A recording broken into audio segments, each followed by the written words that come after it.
Magandang araw, naubusan ka na ba ng idea na lulutuin na ulam? Pwes subukan mo ang recipe na ito na siguradong pasok sa panlasa mo, pasok pa sa budget mo.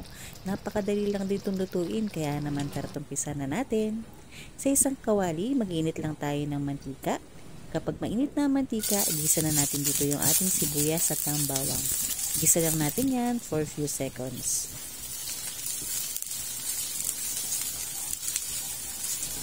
At sunod na natin ilalagay ang 2 lata ng sardinas. Kahit anong brand ang pwede nyo gamitin dito at pwede nyo dagdagan kung maramihan ang gusto nyo lutuin. Igisa lang natin yan for 1 minute.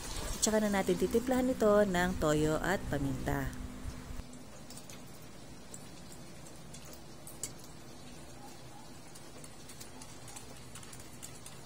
Igisa lang natin yan for a few seconds, tsaka na tayo maglalagay ng tubig. Ang dami ng tubig ay depende sa inyo. Kung gusto nyo na masabaw, dagdagan nyo na lang.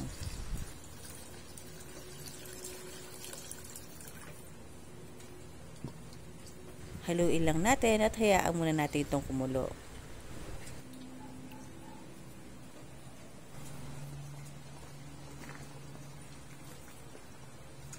Kapag kumulo na, ilagay na natin dito yung ating fresh Mickey noodles.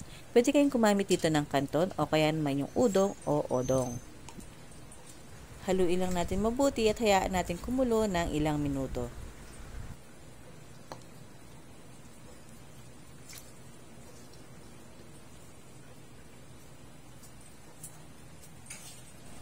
After few minutes sa pagkakakulo, pwede na natin ilagay dito ang dahon ng kangkong. Sa recipe na ito, pwede rin kayong maglagay ng dahon ng ampalaya, dahon ng malunggay o kaya naman pechay. Simmer lang natin yan for 1 minute, tsaka na natin ilalagay ang mga nilagang itlog. Pwede kayong magdagdag ng itlog, depende sa nais niyo.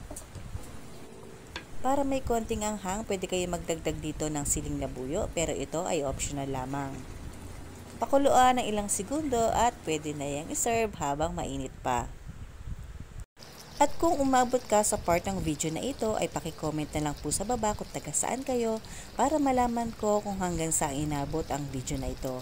At kung bago ka pa lang sa akin channel, ay huwag kalimutan mag-subscribe at paki-like at i-share na ang video na ito.